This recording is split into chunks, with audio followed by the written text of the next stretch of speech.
Yes, welcome to the Make Ready podcast. Today I'm joined by Adam Glover once again. How you doing, dude? I'm good, man. It's good to be here again. Yeah.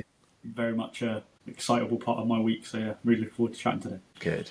Likewise. So today we're going to delve into the topic of mindset. It's one of our pillars at Make Ready, and I think it's a really, really important pillar for personal development. Yeah, I So completely agree. after all, it's the lens in which we view life is how I frame it.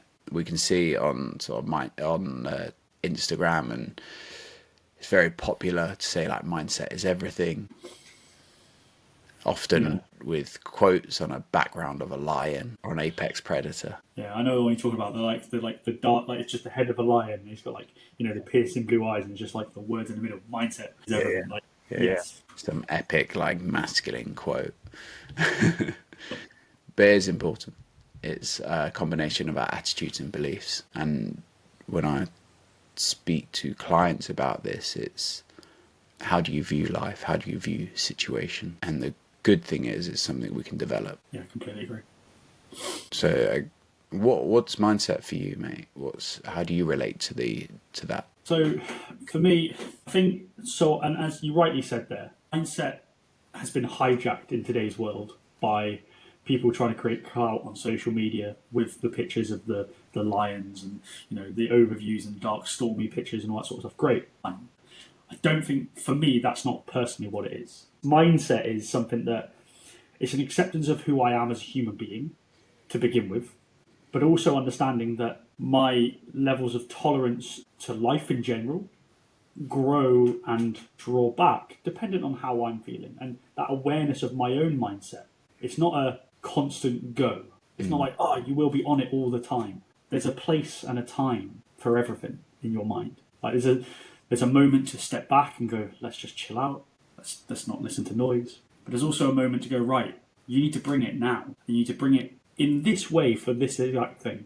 And I think that's so important for us to all to understand is that people think mindset, so often see it as like, oh, well, it's stoic, it's strong, it's no emotion, it's just keep going because you're going to succeed no matter what it is, whether you're trying to bake a cake or climb Mount Everest. Great. But I love the quiet moments as well. And that understanding my own mind, when I need that, when I need those moments, that's really powerful to me. So for me, mindset is about knowing your own mind and knowing what serves you and what doesn't serve you. I love that. I love that contrast between the almost the kind of active right we're on, and that actually I'm sitting back and being present. I often actually package like mindset with mindfulness as well. It's kind of that awareness of the mind. For me, this whole pillar is the awareness of the mind. What is it doing? How are you thinking? And that kind of speaks to that, right? We're tackling something, we're going in, we're putting our foot on the pedal, or we're just taking a step back, we're being present. It's time to be dads now. It's time to be the family man. Let's just be mindful. Let's take away all our thinking brain and just be present. What does my daughter want to do? We don't want to be thinking about all the work list then we're not present. Yeah, I like that. And go on. Sorry. If you could sum it up in something for you, what is it? I think it's the awareness of the mind. Just for me, it's the awareness of how we're thinking, how we're approaching situations, how we're interpreting the information we're given, and also sort of where those interpretations are from. So those fundamental attitudes and beliefs. So we can all, we all see it through social media and everything else. And if you've ever been in a group studying text, we do it in the brotherhood. We read a book and then we come together and have a conversation about it. Everyone interprets things differently. Everyone takes things away differently, and that's like linked to our attitudes and beliefs and the things we've experienced in life. So for me, it's understanding that, and then part of mindset pillar for me is the critical thinking aspect. Is questioning it. Is it true? So yeah, I think it's the awareness of the thinking mind for me. I like that. It's been a really, as cliche as it is, mindset is everything. It's not everything, but it is a big deal. It is a big thing. It is something we can develop as well. Harold Dweck did a lot of work on growth mindset versus fixed mindset. So I don't know if you're familiar with those. The growth mindset is just basically the belief that you can learn and grow through everything. So that's the mindset we like to approach life with. Fixed mindset is you're given a set of cards in life and that's what you got. You can't really get more intelligent. You can't learn new skills. It really damages the way in which you approach challenge, because a failure means you're not very good. You're not a good person. It's a personal attack. Rather, if you've got a growth mindset, failure means a learning point. I find it really interesting that when you look at that atypical growth mindset kind of ideology, when I fail, and I fail a lot, my cycle of that failure is very repeatable. There's a period of that horrible gut-wrenching, it hurts. Then there's a period of like optimism, like, no, I can grow, I can learn, I can grow. And there's a reminder of like, oh yeah, that's bad, that's gone wrong. But I think that in my side of things, from the growth perspective, I utilize the negative emotion of the pain that it caused me to drive the growth as well, in the sense of, you don't want that to happen again. You don't want to feel that way again. So you have to learn the lesson. You have to learn what you can from that. There's that, again, cliche saying, you either win or you learn. You don't win or lose. But it doesn't make it any less hard. Like, you still feel. So you can either sit there and go, oh, I just can't do this. I'm not good enough to do X. And that feels bad. Or you can go, well, yes, this feels terrible. And you still feel the same way. You still feel that pain. You can choose to go, well, I don't want to feel that again. And so what can I do to stop that? I can either not do this anymore, or I can try and improve it. And for me, that kind of cycle of the response to challenge is something. Yeah, I like that. There's a very different quality between the growth and the fixed mindset.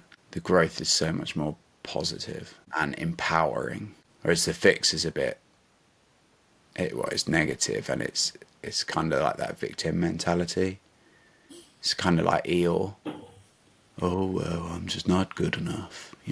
My daughter listens to a lot of Winnie the Pooh at the moment, so that's a very present, very present analogy.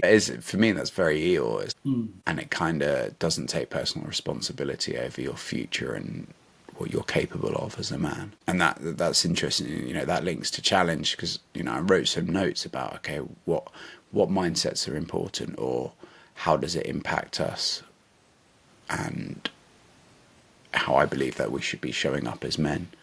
Challenge is one of them. How we view challenge is massive.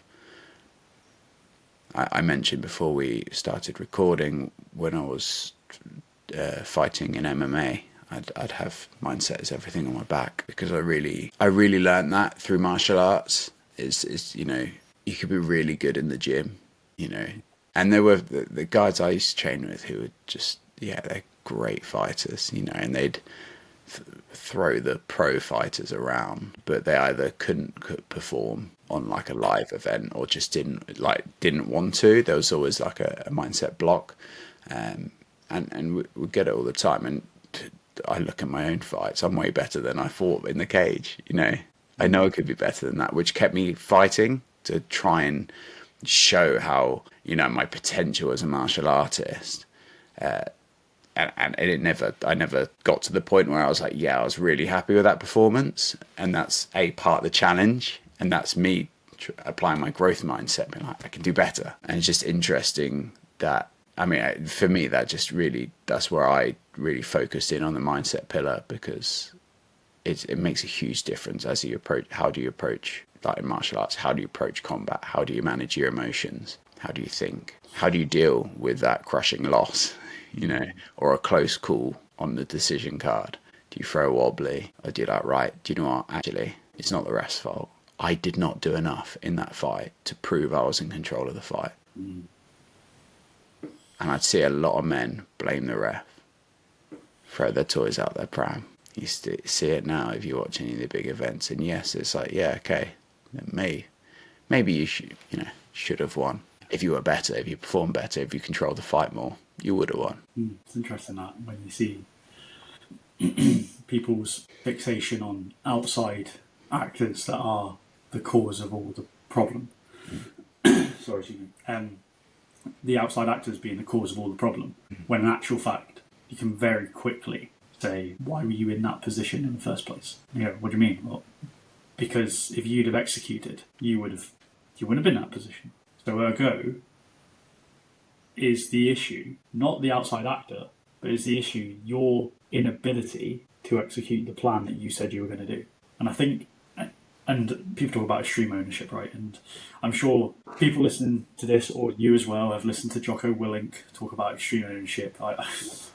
And to kind of a little bit of a tidbit, but like, I remember the first time I watched him do his TED talk talking about like there was a failure in his team, and he's like, it wasn't this person's fault, it wasn't this person's fault, it wasn't this person's fault, it wasn't. You're like, yes, mate, we get it. You're about to say it's your fault. I get it. You don't have to grandstand this. I understand, but that belief that actually you can draw it back to a point, a crossroad, if you will, of I didn't execute here, so Y happened. If I had have executed, X would have happened. And I think that's it. But it takes a lot of mental maturity to be able to do that, rather than to me, oftentimes feels quite immature to throw out that, it wasn't me, it was that. And that's the reason why I lost. I think, and I hear what you're saying with sort of the grandstanding and Jockos, but like I liked it. I enjoyed it. It was a good listen, and the principle. But I think the very reason for that book and the need for that book is because so many people don't take responsibility. So many people are so willing to, pass the buck on to someone else. And I've experienced it so much dealing with when I was doing property development and dealing with contractors and stuff. You pull guys up, it's always someone else's fault. It's the plumber's fault, it's the electrician's fault, it's the chippy's fault, it's the labourer's fault, it's whatever. It's always someone else's fault. My attitude was like, I don't care whose fault it is. Someone fix it. And get at the end of the day, I took responsibility for it, because it was like, okay, I didn't spell this out exactly how it needed to go. I didn't spell out the consequences and the impact and the importance. And, it's been a surprise. It's a constant surprise working with people. And this is, professionals across the board, solicitors, estate agents, all of the people I used to encounter. So many people wouldn't take responsibility to stuff that is actually quite black and white, really, in my opinion. But I think it's there's an element of an ego thing, not admitting that you could be wrong. And every time I would take the ownership. It's my fault. It's my fault. Yes, they could have done their job better. However, I could have communicated the importance of things being done on time. I could have provided more information. Should I have had to? Well, there's shoulda, woulda, couldas, Ideally, not. If everyone took a level of ownership over their actions. But ultimately, it's my fault. And there's also an interesting bit. It may not have been my fault, but it was my responsibility. Yeah. But I think that's the importance behind the message, is because so many people are quick to shirk responsibility. I think there's another camp as well. There's people who accept responsibility as a defense mechanism for people to say, it's okay, don't worry about it. Like, the people who, yeah, I didn't do it, I know I didn't do it, yeah, it's all my fault, and blah, blah, blah. And they sit there and they wallow in their self-deprecation. And actually, what they're doing in that sense is hoping somebody will go, it's okay, mate, it's fine, don't worry, we can do whatever. And I think responsibility without corrective action is just pointless. Like, you sit there and go, yeah, I did that. I didn't do X. Great, what are you doing to fix it? What? No, what are you doing to fix it? Because you've taken a step. That's the half step.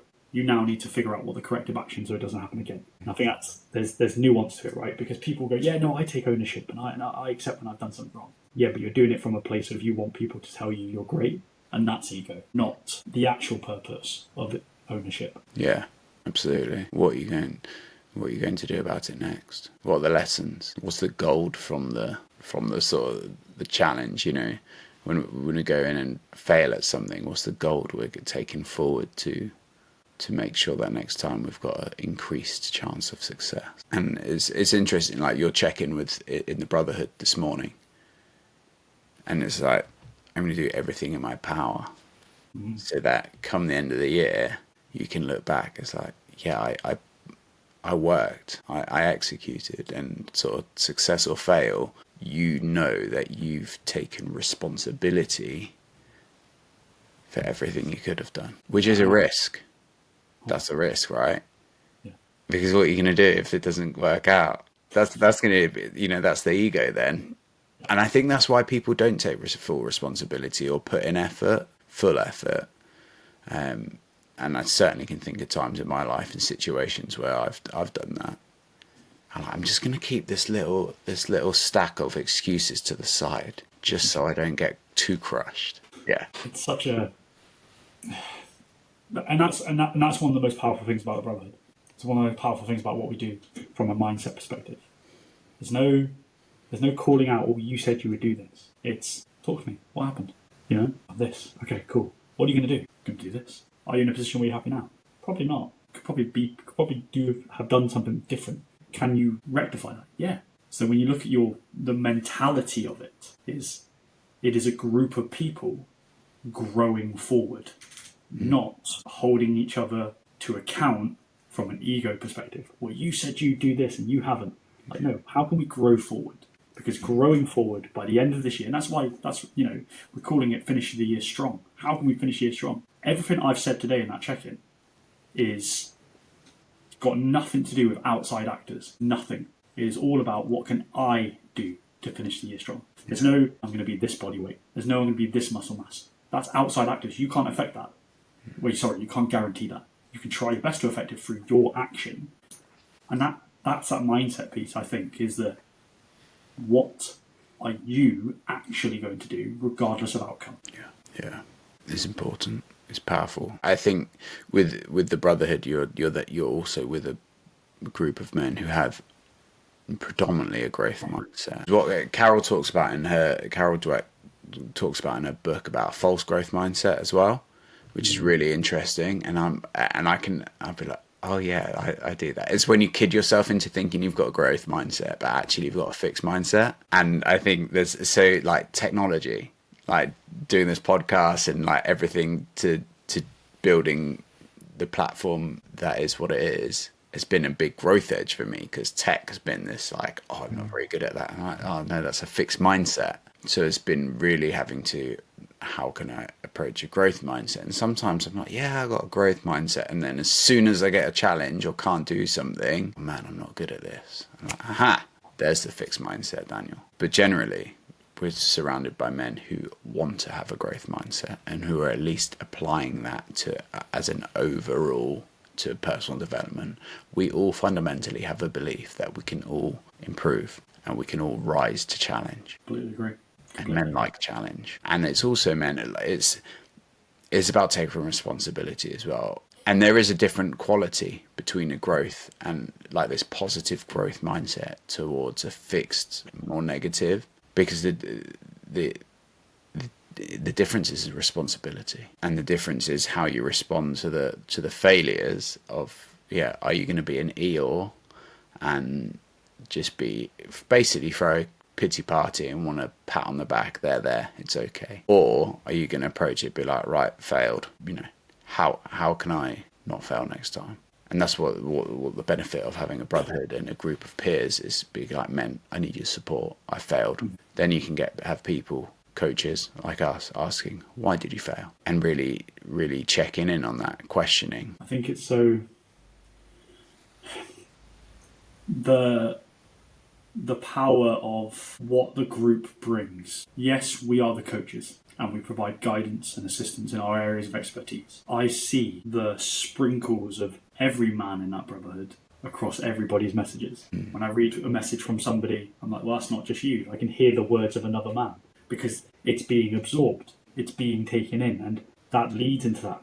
I think what is so powerful is that with mindset, you draw from other people and go, well, I said to you before we started recording, you don't remember what you say, you remember what you hear. And so when you hear that, it sticks in your head. You can very easily, if I asked you to pick out one thing that was said to you in the past 5 years that was the most powerful thing, you'd be able to do it quite simply.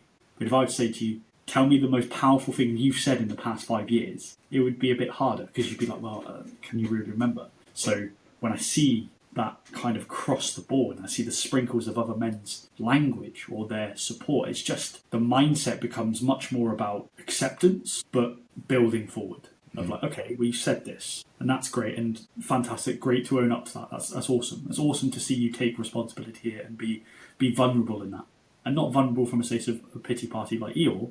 It's, okay, this has happened. I need some assistance, and it's given. It's given when asked for, obviously not unsolicited, but that the mindset. I think the point I'm saying here, your mindset is held by the environment you put yourself in. If you surround yourself with the type of people that instigate a growth mindset, even if it's from a negative space, and I'm not saying anything we do is negative, I'm saying even if it's a fake growth mindset, it's still going to trickle through at some point. It's still going to have a pot. So the mindset becomes a product of your environment more than the initial response that you've had of that. Yeah. I think this really speaks to the importance of the circle of people you choose to spend your time with. It's so important, because I was chatting to a client the other day about this, about culture. That mindset then creates a culture. And I found myself in jobs where, even being aware of this stuff, I'm like, wow, this culture is incredibly toxic, and I find my standards slipping. And it's incredibly hard to maintain your own standards and your own mindset and step apart from a culture that is inherently sort of toxic. And you've really got to, and I say toxic for want of a better word, but not ideal. You've got to be so boundaried to be able to maintain that, and then hopefully lead and help change the culture. But that takes a huge amount of energy, a huge amount of intention. So selecting the people you spend your time with is really, really important. Selecting your partner in life is really important. Your close friends, what are their attitudes and beliefs? How do they speak? What words do they use? What do they read? What do they listen to? All of this stuff, what content are they consuming, is altering their attitudes and beliefs. And I spoke about it, I think, in the last podcast, like when we're in this culture, this environment, when our feeds on social media are pushing people to the extremes, are altering beliefs. This is why there's, loads of people making these bot farms and all of this stuff to try and influence people's attitudes and beliefs against life. And I'm seeing it, it's quite scary to see people being radicalized, and sharing more and more polarizing and divisive content. I'm like, turn off your screens and go get outside. People aren't as hateful as like Instagram are making you think. It's wild, but you've got to be so intentional with what you're consuming, because it is changing your attitudes and beliefs, and selecting the people you spend your time with. And I really encourage men to really have a think about that. Who are the people you spend your time with? What are your relationships like in your life?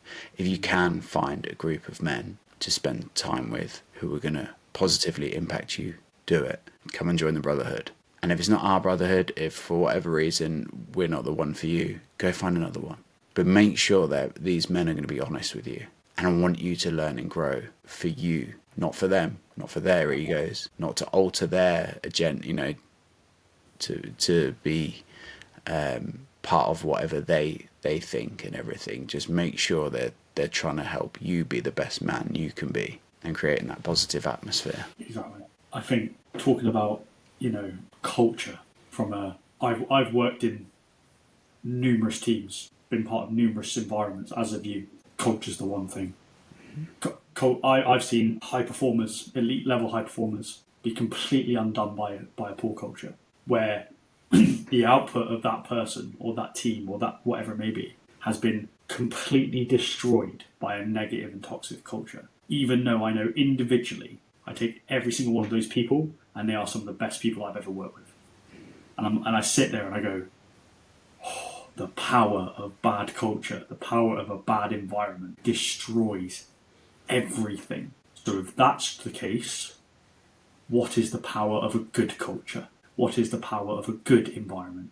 Because if one destroys, the opposite of that is grow, perform, be the absolute best you can be to a point where you feel like this is awesome, where there's encouragement to fail. Because once you fail, you learn and you grow and you get better and practice and time. Some of the best people I've ever seen spend ridiculous amounts of time curating their environment to enable their success. And it's not from a selfish perspective. It's from if I surround myself with 4 other people who I know are the absolute best they can be, and the environment of, well, let's go try and do X, Y, and Z and see what happens, is powerful. Because if it's, let's go try X, Y, and Z, and the first response of that culture is, what do you want to do that for? Why would you do that? That's stupid. Like, oh, let's just chill out and have a coffee and rip the shit out of each other.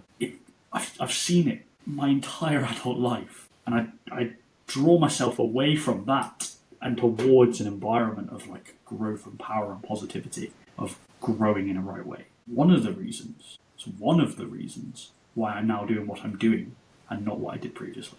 Because culture is such a powerful thing that it turned off not just me, but arguably some of the best people I've ever worked with. Yeah.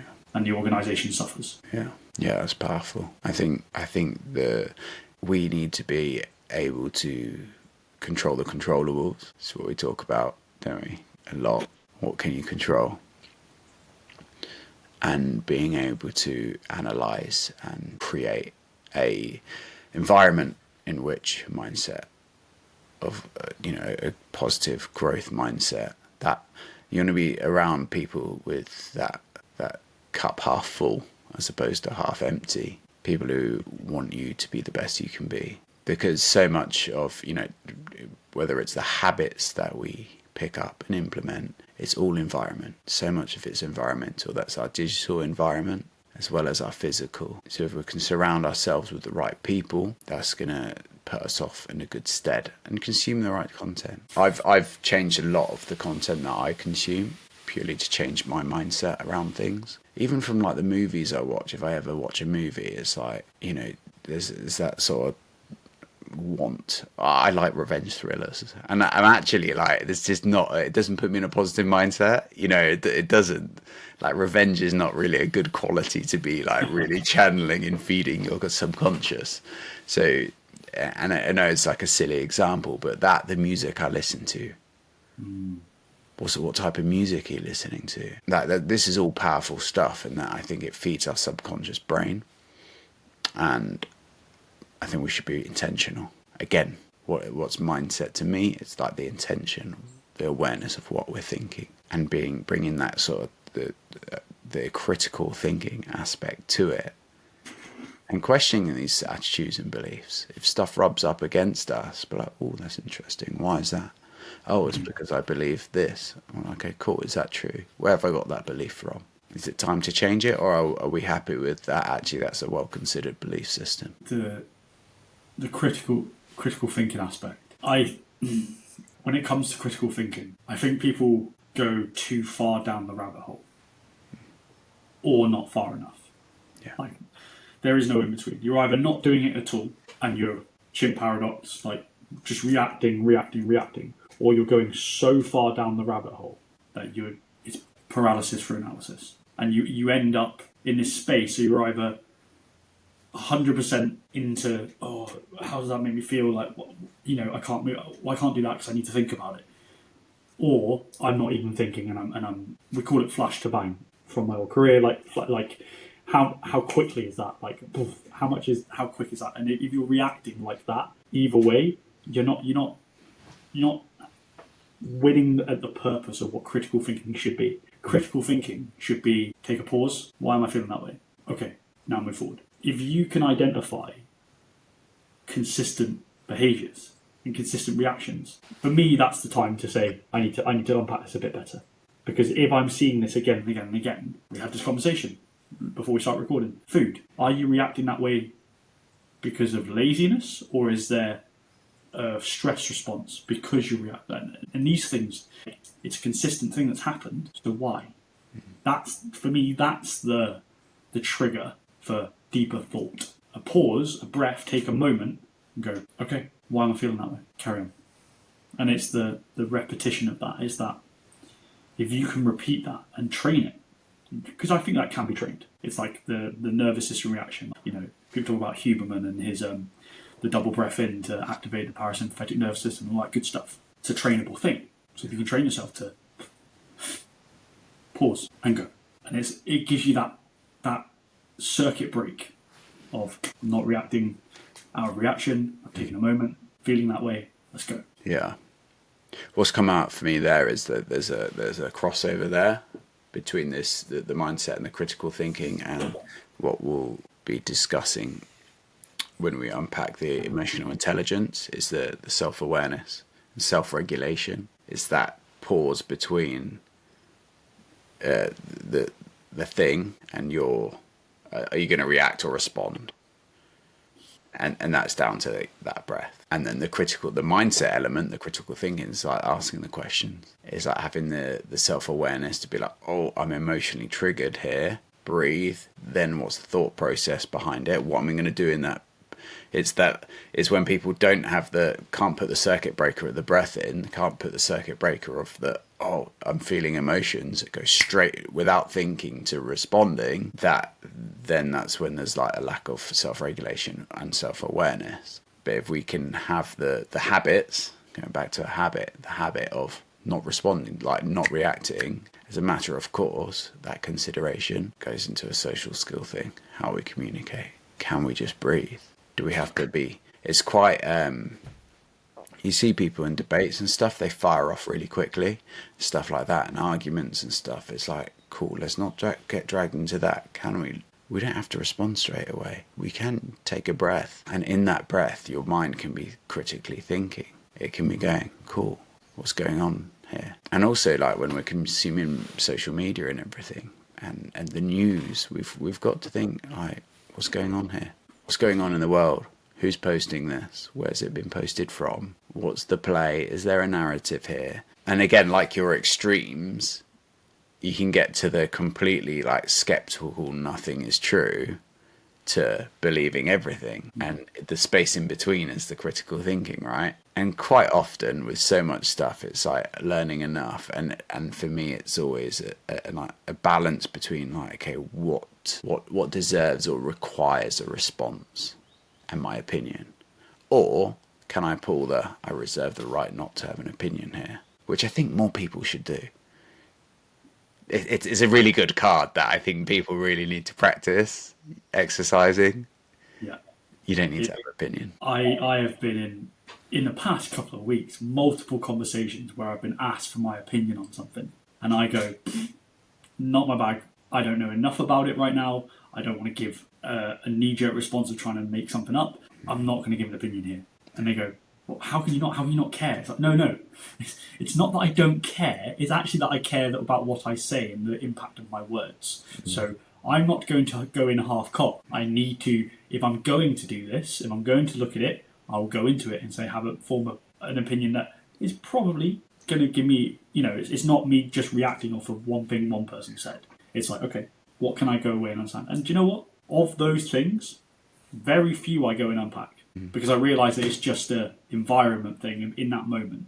That I just happen to be, I don't know, getting a coffee and a conversation and somebody doesn't actually bother me. But if I were to go and unpack it, I wouldn't have any time to do anything, let alone sleep, eat, train, build the business. Like it wouldn't be a thing. So people are in today's world of polarizing views, and you're either left or right, or you're either all of these things. And can we just accept that right now, actually, it's probably a good thing that I'm not jumping to a conclusion and throwing my own vomited opinion at you for no reason other than to be heard. Yeah, absolutely. I think it's a mindset, right?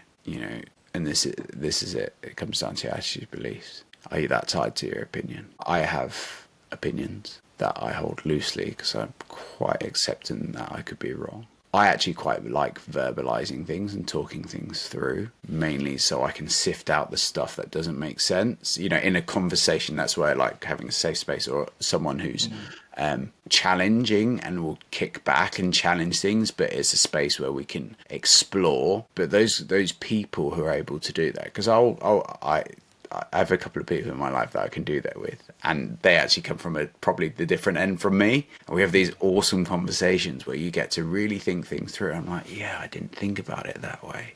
And they're like, yeah, and you end up just sifting through this stuff and having a really great conversation. Normally off the back of it, both your beliefs are shifted, but those people and the ability to do that is so few and far between. Understanding that posting stuff on social media, that's not the place to do it. That's not the audience. People aren't really willing to have their opinions and their beliefs shifted. What social media does is affirm beliefs and extrapolate them so they become more extreme. That's what the algorithm does. And we as men, I believe, need to be really careful of our mindset and the way in which we view all of these tools, all of these platforms, and all of these conversations and all this information that's chucked at us. We have to critically think, and we have to be aware of how it's shaping our lens in which we view life, and therefore the way in which we show up to life, because we don't need more like really extreme polarized men. It's not what we need. We want grounded, balanced men who will be like, I'm going to take a breath. I'm not going to respond. I don't have an opinion. If I need to form one, give me some time. Charlie, I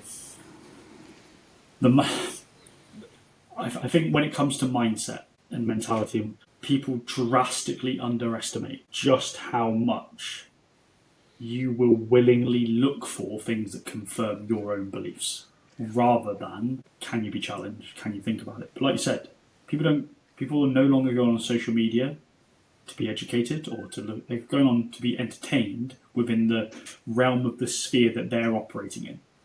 You know, we could go on.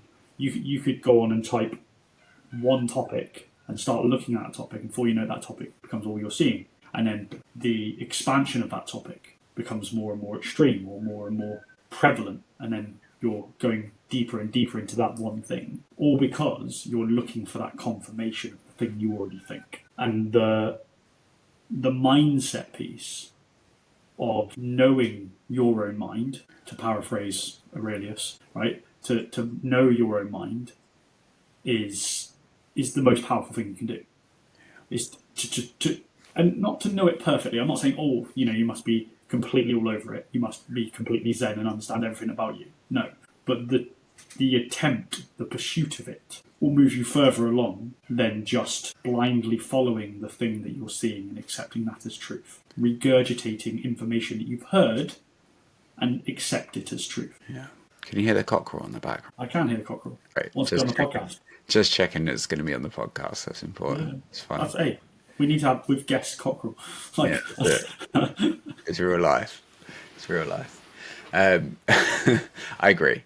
I think it can be. I think one of the reasons why people don't do it or choose to do it is because it's exhausting to constantly question things and question your own beliefs, because that takes a lot of, I think, a mental agility, and it can be exhausting. And I think that's why it's actually reserving the right not to have an opinion is okay. Whilst I always find the tension of that and the importance of that quote always comes to mind: the only thing that is needed for evil to prosper is for good men to do nothing, something along those lines. And I find that tension really quite, I sit in that tension of like, should I, but I think the very process of sitting in the tension is part of this game, part of the self-awareness, part of the attitudes and beliefs that I think we should have, because I think it's a good place to sit, rather than being called to action and called to war at every outrageous thing you see. And the polar opposite is the complete ignorance and lethargy of nothing really matters and I'm not going to do anything about anything.